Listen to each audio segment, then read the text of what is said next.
Behind the Shades.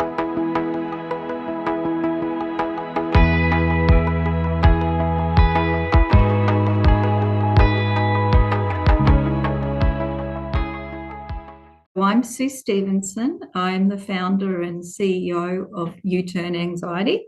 And I what I do is I empower parents and educators with the skills, and I'm saying skills intentionally, I'll get to that, but the skills they need to support anxious kids so that those kids get to thrive with courage and calm confidence, so that they're no longer being held back by anxiety. They get to live life full of possibilities. It's limitless. So many people actually think that anxiety is something that they're stuck with for their whole life, whereas I describe anxiety as an emotional state that you're in, and it's actually meant to come and go. It's not meant to stay with us forever. And many people think it does stay with them, that that's who they are, and they identify themselves with it, but it doesn't have to be that way. So it's very exciting and it's very cool what I'm doing, because I'm showing people that it doesn't have to be that way, and how they can change things, how they can turn things around. So take us through the genesis of this. How did you get started and why? Yeah, I love that question. So I worked as a teacher for 32 years in the school system. Absolutely love, love, love working with kids. I just think kids are the best. And I think they're very underrated at times and not acknowledged for how smart and able they are. They're just as important as us adults, every bit as important. In fact, I think you could almost say more so, because they're the future. So I love working with kids. So I loved teaching kids. What I noticed was that there were many kids. I got into the wellbeing space. So I qualified myself to become a student wellbeing. I got into the wellbeing space, the health space, and I was teaching, and I was in leadership and student management.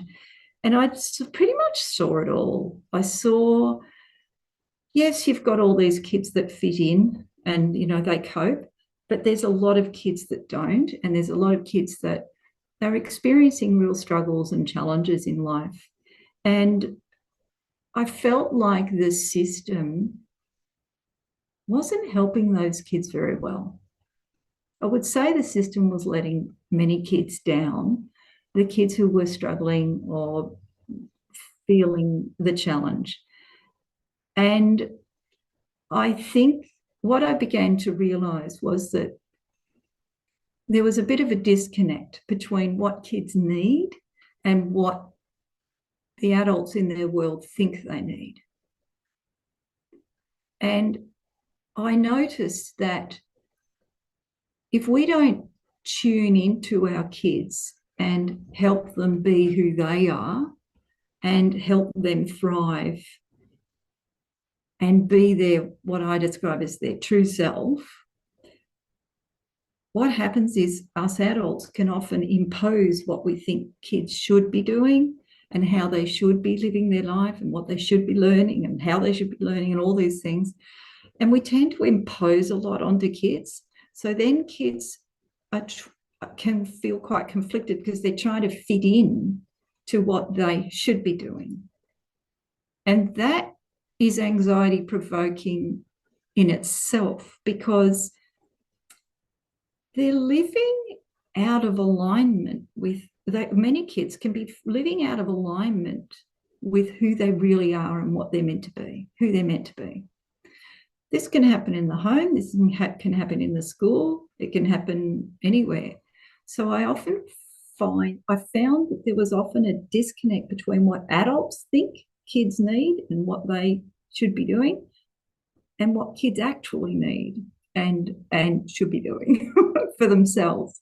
So I started to realise that if we don't tune into kids and we don't connect with them at a really deep level, and we don't value them, like really value them and honour them, then there's a disconnect, and those kids can lose trust in the adults in their world. And they can feel quite alone and can feel quite misaligned and conflicted. So I'm not blaming adults, because I'm one. And I certainly stuffed up plenty of times.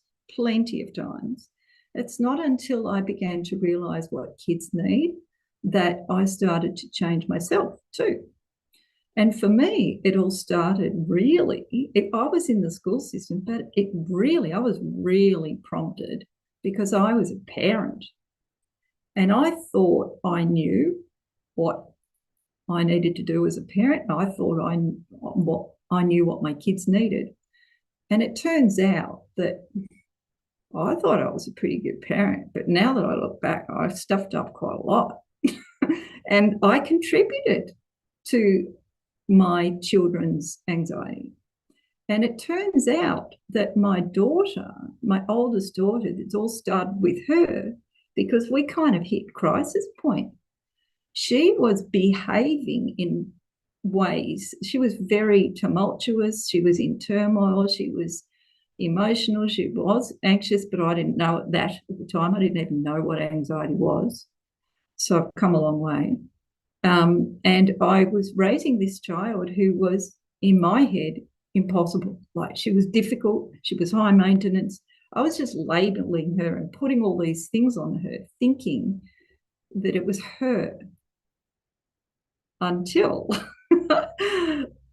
we hit crisis point and I went and sought some help. Unfortunately, that help wasn't helpful for me. So then I went further, and then I started my own journey. And I thought, well, this isn't good enough.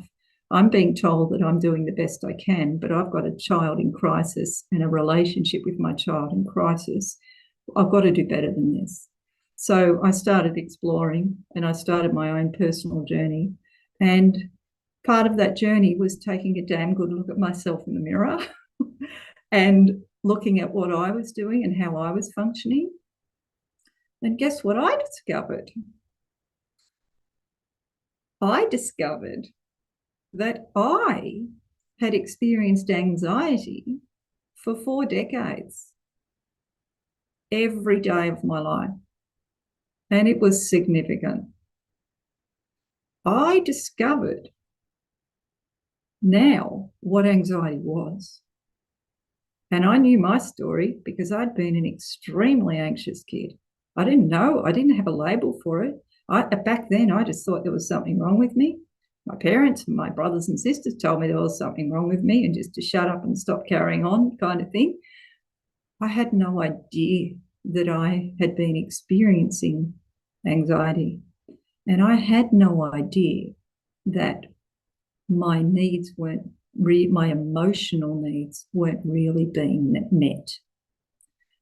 And I didn't know how to meet them myself. So it turns out, how was I going to raise a child with what I describe as an anxious disposition, which means it doesn't mean it has to present itself in any negative way, but highly sensitive human beings, there's plenty of us around. And when we've got that extra sensitivity, we can be more prone to anxiety. And I was a pretty sensitive little kid. And instead of being acknowledged and validated for how I was feeling, unintentionally, I know my parents loved me and I know they did their best, but unintentionally, they bypassed my emotional needs. And I felt, so I learned to shut down, to not show, not get upset, not express myself. And because they tell me, stop arguing, stop asking questions, stop this, stop that, because I had a very curious mind, because that goes hand in hand with an anxious temperament. You're very curious. However, if that anxiety begins to take over you, you lose that curiosity. You lose a lot of your beautiful traits. because you're struggling and you're in crisis and you're in fear and protection mode because you've got this heightened defense mechanism going on. So I realise now, for 4 decades, I reckon every waking moment I had anxiety. It was just there. It lived in me. I just thought, I've got this weird condition and nobody knows what it is. There's something wrong with me, but I'm just going to soldier on anyway. So I guess, if I may yeah, go on. interject and just add something, because there's a point that you mentioned that I hear quite a bit, and it's in regards to as a child, I was experiencing this and it led me to go there. And one thing I want to share with you is that there's so many people that can pinpoint a lot of their struggles to their childhood. We sometimes, I think we forget that doing the best that you can sometimes, well, I'm not going to be as nice. Doing the best that you can a lot of times is not good enough, Oh, right? But the yeah, unfortunate part about it is when it's a family member, it's such a sensitive topic. Like, how does a child go to the parent and say that the way you raised me wasn't good enough? Because this is a conversation that you're probably going to have in your adulthood. So it could be 5, 10, 15 years of this type of treatment that has impacted you in so many different ways that you can't even begin to imagine. Or if it's someone that you're married to or someone that you're dating and you're going to them and saying that after 10 years, this is how I felt being with you. I'm letting yeah, you know this now because your emotional output, it's hit the fan. You yeah, can't deal with it anymore. You can't contain it anymore. And you yeah. simply can't run away from the feeling. So when you mentioned that you're going through the anxiety and then your daughter was going through it, was it at that point like a clash of the different sorts of anxiety? Or is it more so just maybe a different in upbringing because you know the upbringing that you had, and maybe you're trying to resolve that in some manner to make sure that she doesn't go through it, but now you're overcompensating? Was it something like that? Oh, such a good question. Let's just say that when we hit crisis point, now I look back, I didn't know what the frick I was doing. I thought I did, but I didn't. And I wasn't meeting her emotional needs. I wasn't tuning in. And guess why? Because I'd never learned how to do it for myself. Because it starts here. So I describe myself as the inside out lady. It's an inside out job. Some people talk about top down and bottom up and approaches. I talk about inside out because we're so busy focusing on the external, what's going on around us and blaming and pointing fingers over there, what's happening to me, but we're not focusing on here. So I guess in part answer to your question, I didn't really know what I was doing. However, throughout my journey, I learned and I was, wow, oh, oh my God, I could have done this and I didn't. And far out, a lot of guilt and shame comes up. A lot, lot. Because had I known, I wouldn't have done that. So I often say, we don't know what we don't know. And I agree. We're doing the best we can with the tools we have, but far out, some of us have got some pretty shitty tools. And some of us have that the generational pattern has passed on those tools with us thinking, well, this is the way it is. This is how things are done. We learn from our culture. We learn from our upbringing. We learn, well, this is the way it's done. And we don't question it because when we're very little, we're very impactful and we form our blueprint of how the world works. And especially between age 0 to 7, can be up to 10 even. So we're just laying down the rules of society and how the world works. And if our parents tell us it's this way, it's like, oh, okay, it's that way. But now, later on in my life, in those later years, I've had all these realizations of, oh wow, well that was BS that I was told when I was a kid. That I believed that, and I put myself under all this pressure, and I thought that, I was afraid of failing. My parents put so much pressure on performance. No wonder I've experienced performance anxiety. And they put so much pressure on us not failing and not expressing ourselves and looking good and showing everyone how successful we are and blah, blah, blah, blah, all that facade, but not speaking the real truth, not speaking that raw, vulnerable truth. That wasn't allowed. It wasn't said out loud, but it wasn't allowed. It was this quiet secret behind the shades. It was behind what was going on. Like, that's what was going on. And I was learning all these rules and ways of functioning that were not actually serving me. But my parents didn't know any better either. So I've moved through I certainly had a lot of anger toward my parents when I discovered what had happened, and I discovered why I was what I was, and why things had turned out the way. And then I realized, well, my daughter's got every right to be angry at me too, because I've repeated this generational pattern. It was repeating. So there's been a lot of work I've worked on, and rebuilding my relationship with my daughter, and being vulnerable and wearing and owning my part in it. And it's helped just no end. I mean, even my daughter, a couple of weeks ago, we were doing this little thing. It was actually at Christmas, and we were giving each other a gift, and we all made the decision that whoever we give the gift to, we say something about them, something kind and, beautiful, or some expression of gratitude.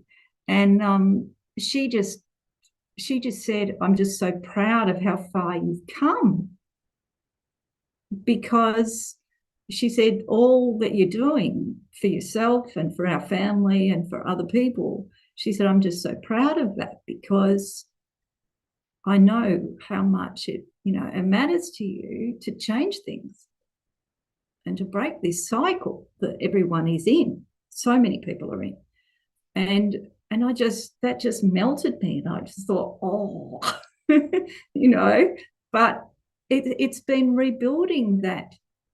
And I haven't had to try to win my children's respect or anything like that. I'm just now leading by example, and I'm living it and rebuilding our relationships. Not that they were ever I think we still had many positives, but I'm doing so much better now. I feel so much better about it, and I know so much more, and there's so much more still to know and grow and learn. Yeah, if I may ask, do you believe that the responsibility of repairing that relationship is on the parent or the child, and why? Oh, I'm pretty strong about this. Adults need to learn to adult for kids' sake. There's plenty of adults who are still operating and functioning as children, but then I say children, I'd say immature. There are plenty of mature kids. It's a level of maturity. It's emotional maturity. It's emotional competence. Have you learned that or not? Because there's adults that are still having adult versions of 2-year-old tanties, 2-year-old meltdowns. There's plenty of them, losing their shit, cracking it, having outbursts. And the parents that I see, they're always describing, I've got this child who's disruptive, has outbursts, has meltdowns, or is withdrawn. They're talking about the behavior. But there's something that's driving that behavior. That's the tip of the iceberg stuff. That's what we see. But what's driving it? So it's your state of mind. It's your emotional state. It's what's going on in here that's driving the external behavior. So when we ask, who's responsible for helping our kids, our young people learn how to be emotionally healthy, how to be mentally healthy, mentally flexible, emotionally flexible, aligned, living aligned and true to your values and true to your soul self. Who's responsible for helping kids learn that? How are kids going to learn that if they haven't got adult role models doing that, living that? So I guess my answer is this is why I'm working with adults, because we are never going to change this paradigm of anxiety going up unless we address the adults who are raising the kids or teaching and educating the kids, because they're the ones who are influencing the kids and the kids are learning from them. Does that make sense? It does. And it leads me to this age old joke where you have people thinking that it's not my responsibility to nurture children in this way. They may say that there's a roof over your head, there's food in your belly. What more do you want? And I think Yes. that's a very like old fashioned 1800, let me go milk the cows, oxen running down the street type of way. Because when you break it down, we as human beings, we know we know how we wanted to be parented, right? Because we can all grow up and say that this is what I didn't want as a child. But strangely enough, many of us will repeat that with our children and not see that connection. As you mentioned, it's being passed down generation to generation. Or another approach, which I believe sometimes it's so disruptive and so toxic, is we have multiple children and we're becoming parents in this one blanketed way, meaning that I'm going to raise each child exactly the same way, even though it's three different sets of personalities. And Mm-hmm. sometimes as parents, the ones I deal with, I speak with, who I coach, is they'll spend an unusual amount of time with the underachieving child, neglecting the child that is achieving and letting them know that, hey, you're doing well. I'm going to give you some attention too. We Yeah. unfortunately give attention to the quote unquote bad one and not enough attention from the good one because we feel that they're going to be okay anyways. Let me focus all Mm-hmm. my attention. But one of the worst things that can ever happen to a child that is performing well is when they see that and they stop performing and stop achieving just to get a reaction. They may break something which is totally outside of their personality. Have you helped parents with that? And if so, how do you help them to understand that each child is a different person and a different way to parent them? Oh, such a good question. I love that question. Let me just go back to the what more do you want? You raised that. That's a good one too. The what more do you want? If we're saying that, it's a sign to us we don't know what they need.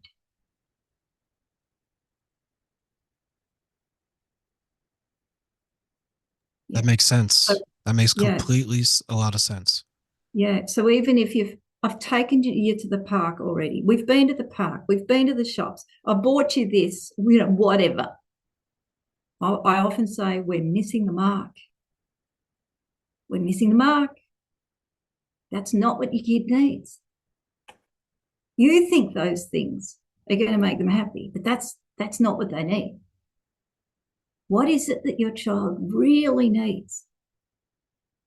And that's when we need to get really curious and get to know our child.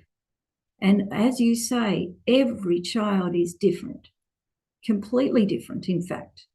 This whole idea of they're a mini me and they're just like their brother or their sister. Yeah, there's lots of similarities. I get that. But every child is a unique human being. They think for themselves and they've all had their own unique experiences. So no child can be raised exactly the same, because even if they go to school, their school day might have been very different to their brother's school day or their sister's school day. Or even if they've, they may have had very, very different experiences. And some of them could be trauma related. Some of them could have been fantastic. So, and their interpretation of the world and their trust in the world could be quite different because of different experiences. So we need to tune into that and nurture and support our children through the tough times, the good times, whatever. So unless we become attuned to what kids really need, and I teach this to parents, learning how to tune into what your child actually needs. And I'm talking about their emotional needs. Most parents get the physical needs, pretty good. The sleep, the food, the basic physical stuff, the shelter, those things, we pretty much get that they need those things. But I'll tell you what, that's not enough. That's base level. Now it's the emotional needs. In fact, I believe the emotional needs are what they really need. That comfort, that security, to know that your mum and dad get you, to feel understood, to feel seen, to feel heard, to feel connected, to feel like you belong. These to feel like you matter, to feel like you're valued for who you are, to feel like your opinions and thoughts and beliefs matter, to be respected. All of those things, kids need those things. And it could be that maybe your child who's got back from the park and starts whinging, maybe they're dysregulated, maybe they've got some emotional thing that they don't know how to express to their parent, or they kind of think, or maybe they don't even know what it is because unconsciously it's moved into their unconscious and they're out of kilter because they're not in the habit of talking about and expressing what they need and even recognizing what they need. So the children often don't even recognize it. So that's where, if you've got an adult who really has high emotional competence, high emotional literacy, if they've got that, then they're able to help see past the behavior, the whinging, and see, and maybe they open up a conversation and they say, something seems to be bothering you. Are you okay? What is it? Is there something that's bothering you? And it could be that 3 weeks ago, this kid at school said this to them and it's been festering away inside them, but they haven't really recognised the link. And now suddenly it's coming up because we've opened up the window with love and compassion, not what's wrong with you? What's wrong now? Instead, we're opening it up. Are you okay? There seems to be something. I've noticed you've been a little bit down, a bit, unhappy the last few days or something. And let's kind of, and they're only going to open up if they feel safe enough to do that and not be judged. So it's without judgment. It's with love, compassion, and no judgment. So I guess that's a really big part of the developing this connection with your kids and tuning into your kids and dialing into, I often say to parents, we've got to dial into Terrain FM right now. Like, I'm going to speak to you and tune into you right now and not just make it all about me. And I want to dial into that FM and learning the skill to dial into your child's FM station. They're actually on a different radio station to their brother or sister right now. And we got to, and there's static and it's awkward.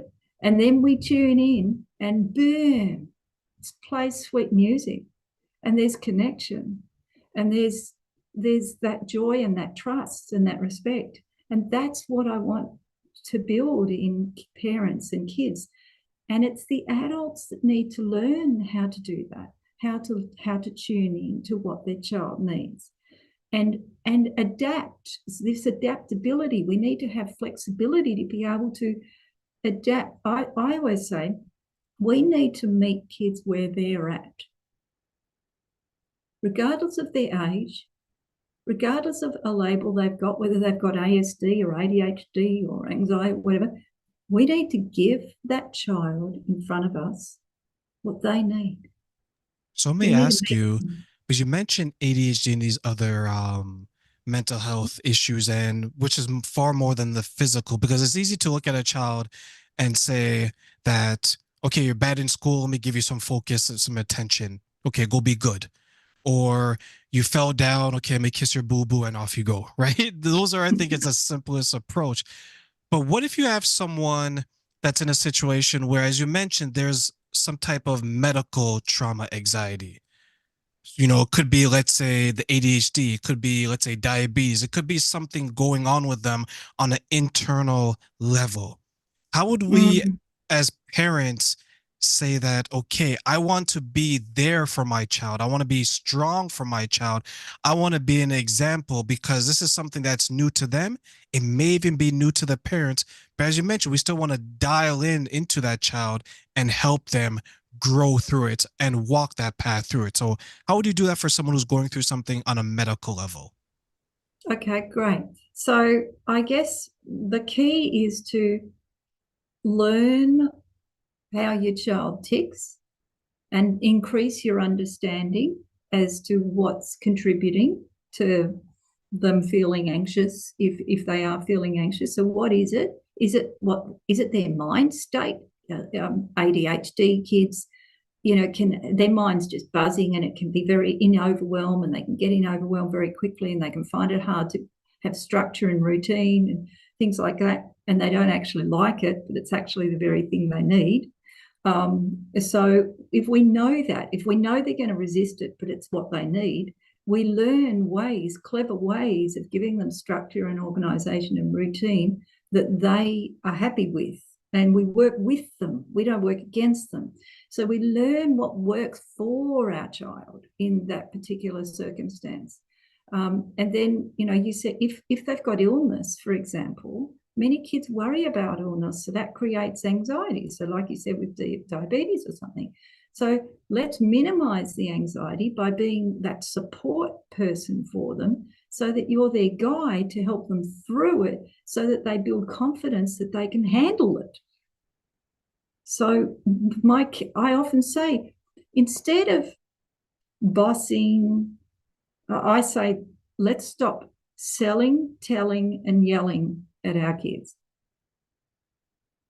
Because we keep telling, selling, and yelling. So many parents just Describe tell. those. Describe those for me, Yeah, because I'm so so telling. curious. So telling, you need to do this, you need to do that. Oh, come on, you've got to do that. Or we over explain things like kids. Seriously, adults love to over explain, and we've lost them at 3 words in, but we keep explaining and we keep over explaining and telling them, and they're just la la blah blah blah blah in their head. Maybe they're doing it, maybe they're not doing it, obviously, overtly, but it's still happening. We've lost them. So parents love to tell. They love to tell kids what they need to do and how they need to do it and all this, give all this advice. And I'm going to say uninvited advice. So one of the big skills is to invite your child into a conversation instead of just start it and vomit your ideas all over them. When they didn't get any buy-in. So that brings us into the selling. And we start selling our ideas onto them. Oh, you're going to love it. You're going to this. Oh, it's going to be fantastic. Or, oh, this is the way it should be. And this is how it should be. And blah, blah, blah, blah, blah. We go. And it's like, I'm going to say to you, Terrain, buy this pen. It's the best pen. And you're thinking, be quiet. I don't need a pen. What are you talking about? And I'm going, oh, no, you've got to have this one, blah, blah, blah. And I'm just selling my idea onto you. And you're not buying. And this happens with parents all the time and kids. The kids aren't buying. You're just trying to sell your idea, sell your opinion, sell your thought onto them and hope that they just follow suit. Well, then it's actually the worst way to do it. It's like, go away, go away. I'm not listening, not listening. And we might politely, if we're, in that mood, we might politely, yeah, okay, mum. But boom, that just went, that disappeared because that didn't land. Because unless we tune in, we're just making it all about us. So there's the telling, which is giving advice. You need to do that. And then the selling is we're trying to sell our thoughts, our beliefs, our opinions onto them instead of helping them form their own opinions and being curious. What do you think? What when they say something, instead of shutting them down, listen and go, oh, that's interesting. That's cool. Oh, you see it that way, do you? Be open. It's okay. We don't have to just try to manipulate our children to fit the square that we think the picture that they need to fit into. So that's the selling. And then the yelling, well, that speaks for itself. That's us dysregulated. It's got nothing to do with the kid. It's us being in a dysregulated state. That's us not being able to handle the emotional challenge that's happening right now. So we hike up and we're out of control. We're not able to manage our emotional state in a mature fashion. You mentioned something that I'm connecting it, and it reminds me of a situation in my life where you gave the yelling, telling, and selling.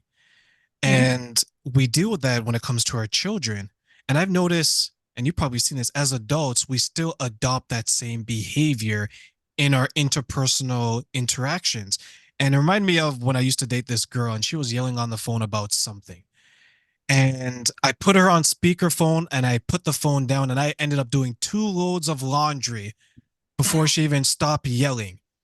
Right. Yes. But as adults, you mentioned it's an act of immaturity because we don't ever grow up and become full function adults. We're just adults in age, but in our mindset, we're still very immature. We're still that 5, 6, 7 year old where we yell to get our way. We sell to get away. We tell and we tell and we tell and we tell to get away. Very similar to how we would treat our children, or maybe treating our partners, our friends, right? And it shouldn't be in a situation where you have to sell someone to be with you. You have to yell at someone to understand you. You have to tell someone to buy into you. So when you have these adults who are taking this type of approach, not only with their children, but in their day-to-day life, what are some of the commonalities that's maybe blocking them from breaking that cycle and understanding and realizing what they're actually doing? Yeah. Oh, wow. That's a big one. That's huge. So most people are doing this unconsciously. They're unconsciously unaware that this is what's driving their behavior. And for most of us, look, we all do it from time to time. We're not going to be perfect. It's having that awareness that we're doing it. So firstly, we need to have the awareness that we're doing it. And then we need to kind of accept it and own that we're doing it. And then we need to do something about it. So I say, there's 3 A's there. There's awareness, there's acceptance, and then there's action. We actually act and do something differently once we're aware of it. But if we don't have any awareness that this is an unconscious pattern that's driving us, the person that was yelling at you on the phone, she was convinced you were the problem. She wasn't seeing herself as the problem and her behavior as a problem at all. She was, or whatever she was whinging about, was the problem. It wasn't her. So that's that disconnect of not realizing, oh, hang on a minute, there are a few things we can control, and that's how we respond to certain challenges.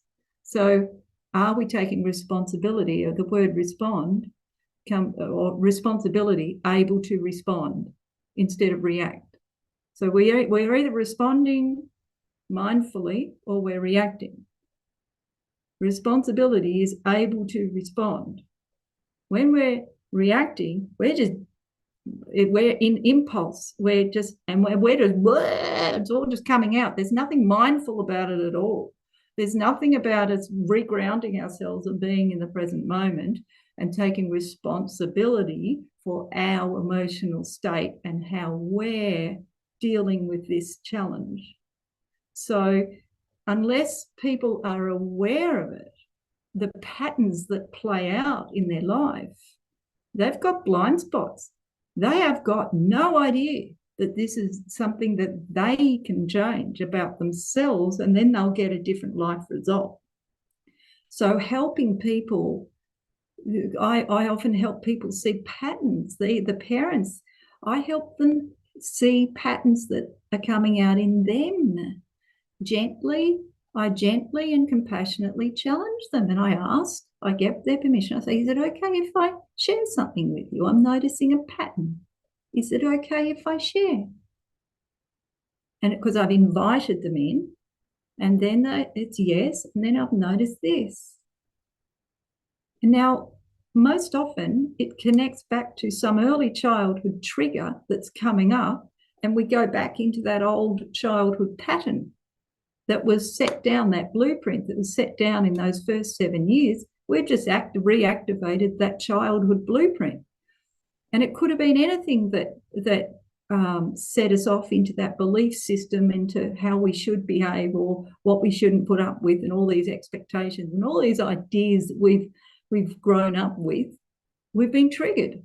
And it's when we're triggered, it's a part of us. It's a beautiful sign that, oh, that's something I need to work on. I'm being triggered here. I'm getting myself in a state. My husband calls it a 2 and 8, a 2 and 8 state. I'm getting myself in a 2 and 8. What do I need to do here to regulate myself and to move through this? And maybe there's a past hurt coming up. There's a trigger coming up. What do I need to do to heal myself from that? And to rethink, oh, actually, is this something that I can change and handle differently? Is this? And that's all part of this whole taking responsibility and expanding our awareness. So I say we're either in expansion or contraction. There's nothing in between. We're either expanding and growing, or we're just contracting and we're just doing the same thing over and over and over, and we're just keeping ourselves stuck in an old unresourceful pattern, or we're opening up and we're growing and we're improving ourselves. But Sue, is that a difficult journey for the adults to take? Not if you've got the right support. If you find the right person and you've got someone who can help you expertly support you, the change can be rapid. So the parents I work with, most of the parents I work with, within weeks, they're seeing huge changes in their home. And I can tell you, some of them are in absolute crisis. Absolute crisis. And they're already, as they're opening their eyes, and they're already seeing changes. Now, in an ideal world, I work with them for 6 months, if I can. In an ideal world, that's when you just get the best results. And that's when they're ready to fly. They've got it. They've developed the skills. So I did mention earlier that I said I'll get back to the skills. Many people just want tools and strategies, tools and strategies, tools and strategies. Many parents just give me something so I can cope. Coping strategies. This is so much more than that. It's about skilling yourself up. It's about skilling up your child. That's empowering. Just give them a tool. Give them a power tool. Give someone a power tool that they don't know how to operate. You're messing with danger. You're playing with danger. So all these books, all this information that's out there about anxiety, and it's here, if you do this, do that, do this, do that. If you've got nobody to guide you in how to do that well, you can do a pretty crappy job of it.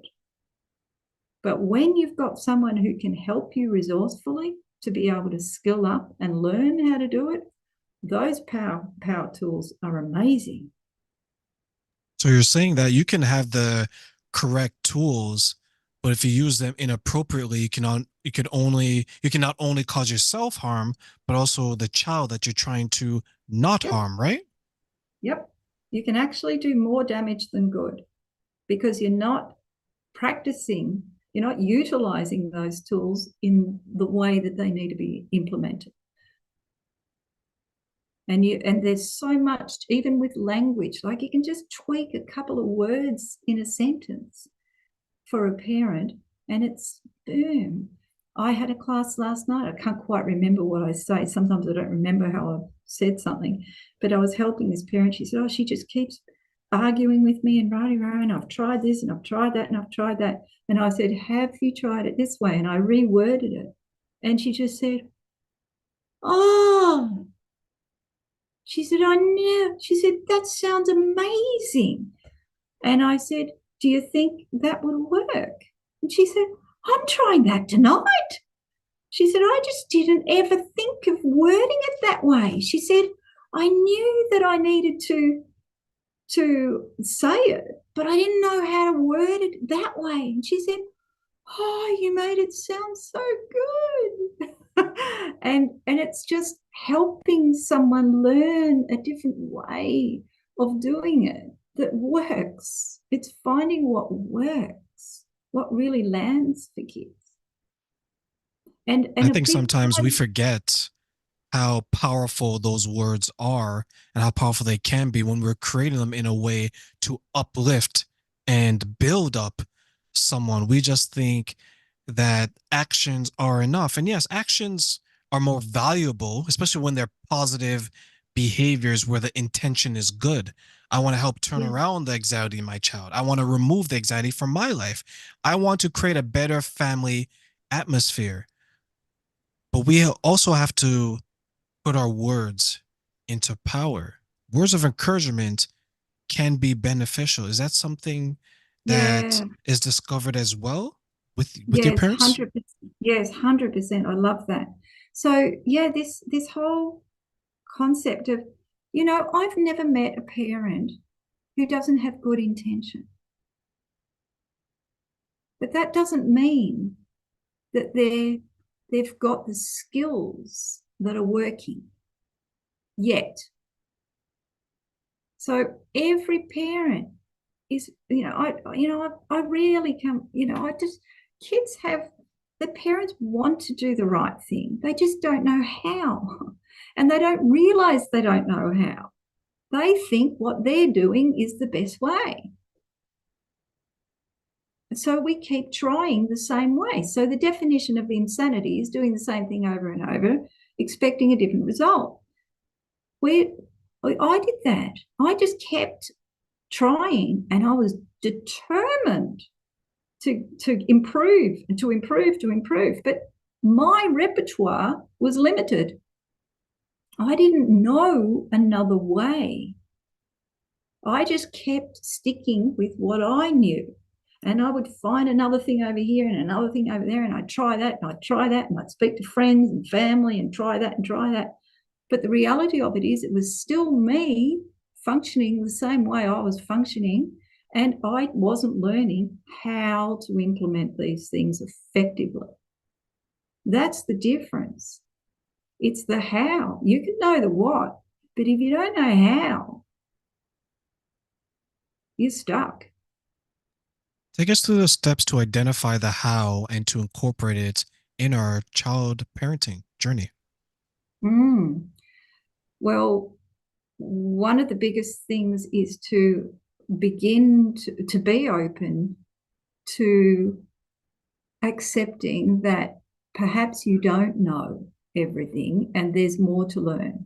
So, the very first step is to expand your awareness of how else you could be doing this. So, you've got to have that willingness to open up and think, okay, maybe, maybe I need to learn more. Maybe I need to find out more about how I can do things differently. So the first step is awareness. And then the second step is learn how to reconnect with your child, build their trust, build their confidence, build their self esteem, build their self belief, build their willingness. Or learning how to do that is huge. Anxiety is a lack of trust in yourself, others, and certain circumstances. Okay? And what comes with that is a fear of uncertainty. I don't trust this situation. I don't trust if I can handle this. I don't trust you, or I don't trust that person, or I don't trust this certain circumstance.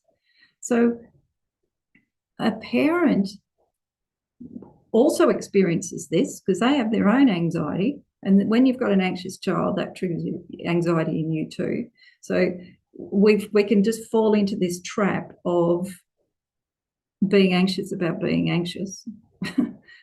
So that can happen. And we're just bouncing off. Anxiety is contagious. So we've got to know this. So when our children are anxious, that filters off onto us. And where we're anxious, that filters off onto our children. So it has a ripple effect. So we've got to be really well aware of this. So in order to build our children's trust again, because they've lost trust, in order to build their trust, how do you build trust? You connect with the child and you show them that they can trust you and that they're secure in your presence and they're safe and they're loved and there's no judgment. So we're rebuilding that trust, and it needs to be consistent. It's not just a random thing, because then they're not going to trust, because then it's going to be, oh, well, it depends if it's a good day for mum or not, or if she's happy or she's not, or if she's whatever, stressed. So being that consistent, trusted guide. I describe parenting as being the consistent, trusted guide for your children without judgment. You are guiding them through and moving them forward and helping them feel good about themselves the whole way. So you're their little cheerleader. You are supporting them, but we're not doing it in such a way of, come on, you got to do this, not with pressure. It's with love. You're supporting them. So you are their trusted guide. When you become their trusted guide, that builds their trust in you. And then when they trust you, they're more open to trusting others and certain circumstances. And the things that have let them down in the past, they're opening up. We're opening up. We're bringing out what I describe as their true self instead of their fear self. Anxiety is fear playing out. So we either have our fear self on, our nervous system is on, and we're in fear and self-defense and protection. That's our fear self, but that's not who we really are. That's masking who we really are. And then we even develop our false self, and where we're hiding who we really are because we don't want to show it. And we've learned that, oh, well, I'll only be accepted if I'm wearing makeup, or if I'm doing this, or I'm doing that, or I'm people pleasing, or whatever. So we learn to people please. So we have what I describe as our true self, our fear self, and then our false self. And I like to break down the barriers of the false self and the fear self and expand the true self and bring that out in kids. Is that difficult for the parents to do? Not if they've got the right help. So I love that answer. It's all about the support. So if that's the case, right? Because if it's something along the lines that they can make the changes with the right supports, they could figure things out and identify what isn't working and the source of it if they have the right help. So how important is the right help? I would say super important. And this is one of our biggest problems. And I don't want to, disappoint people, because I'm here and there's a reason I do what I do, is because I want to do things differently, because I know that what I do gets results and transforms lives in families and kids' lives and their parents' lives. I know it works. But there are very few people that actually know how to do this. And if we fall back on the traditional model of our health system, well, in Australia, this is the health system. If you've got an anxious child or a child that's got some mental health issues, the child goes to a therapist, but the parents don't get the support. They don't get to go to a therapist. It's all about the child. We've got to fix the child. Mind you, the child's not broken, but the attitude and the approach, the system gets therapy for the child. But the child goes off to a therapy session, and that could be the best therapist in the world. And I have nothing against therapists. I love them. They're awesome human beings, but they're stuck in a system that is not helping the whole picture here. So if you send the child to a therapist, that child's in that therapy session, maybe there's some gold going on there, and then the child comes out of that and they go into their home environment, and all the thinking and the patterns and the behaviours are still the same. So they slip straight back into that and how that family functions. So much of what they just learned in there, if there was gold going on in there, it just came undone because mum and dad haven't got a clue about how to support that. And if they're in the room with the child, that's not the answer, because how can the therapist say, when your child's doing this, I want you to say that? You can't say that in front of the child. So it's the parents that need to learn these skills, because I can tell you, when you empower the parents, they hardly need to send their child to a therapist, and they can if they want to. I'm not opposed to that. But they become more skilled than many therapists because they know their child better.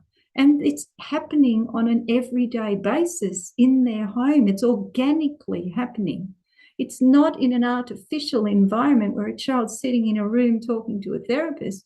They're getting to learn it and practice it on the job in real life.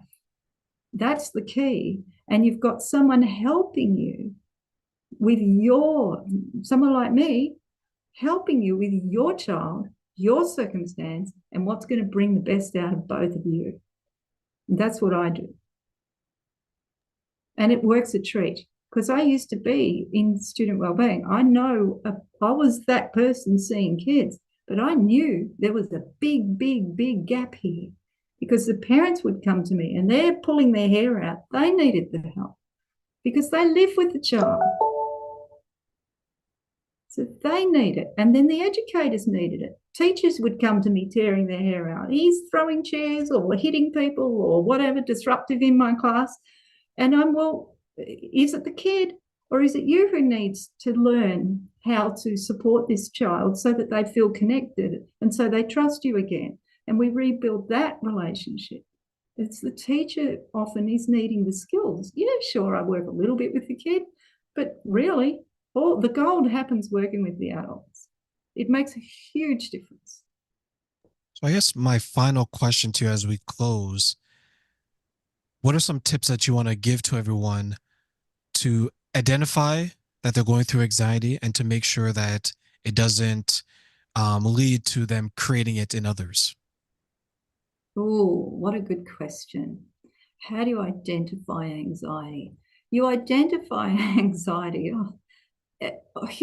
All humans are meant to feel anxious from time to time. So I want to be mindful that we don't label it as problematic unless it is contributing to our life is becoming problematic because of it. So there is a difference there. Is this impacting our life negatively? That's when we start thinking, okay, that's when I need to action it. I need to do something about this. Feeling anxious, feeling that discomfort, that emotional discomfort is normal. However, if it doesn't go away, we need some help, because it's an emotional state. If we don't know how to process it, if we don't know what to do with it, we need a little bit of help to learn how to do that, because otherwise it sticks around. And anxiety can stick around for 50 years if you let it, or it could have, if we knew what to do with it, it could have passed in 5 minutes if we knew how to process it. So that's a big part. So when we're feeling that discomfort, is it lasting? Do we know how to manage it? Or are we just stuffing it down in our body or pushing it away and avoiding it? And then it just keeps coming up and keeps coming up and keeps coming up. And then it starts impacting our life. And then we start, feeling more anxious and more anxious and more anxious because we're not actually addressing it. So I guess that's a bit of a key factor as to, is this problematic or not? And then we can even go up the scale even more, and it can become disordered behaviour. Our behaviour and what's happening can become quite disordered. So if it's affecting our life negatively, then that feeling of emotional discomfort, I'm out of kilter, I'm not feeling right, anxiety, that's when we know that, what do I do with that? What do I do with it? If you don't know what to do with it, I recommend you get a little bit of support with that. So that's the initial stage. I've forgotten your second part of the question. And to make sure that they don't pass it on to someone else and make them anxious as well. Oh, beautiful. Yes, great. Yes. So I guess a part of this is, again, do we dump it onto someone else? So I always say this. I say, okay, when we're feeling really emotionally wound up, sometimes we need a vent. We need to just get it out of our system. There's different ways we get process emotions, and sometimes we do just need to get things off our chest because it's all built up. So I say we only should need a vent once. Once. If we are complaining and we're caught up in negativity and we keep talking about the problem and it keeps coming up, we're still in problem mode. We haven't moved to solution. So if we want to work towards solution, become aware of if you're talking about the problem a lot, or if it's coming up a lot and you're noticing it a lot, you're still stuck in problem. You haven't solved it. So recognizing that need to, am I still in problem? Am I still talking about it to that person, this person, that person, but I'm not moving to solution? To me, that's key. It's a great sign. Vent once, and if you still got the problem, you're not in solution mode. The problem, you're stuck looping in problem. That's when you need some help. And that's when you are dumping it on other people. You're just dumping it, but you're not helping yourself.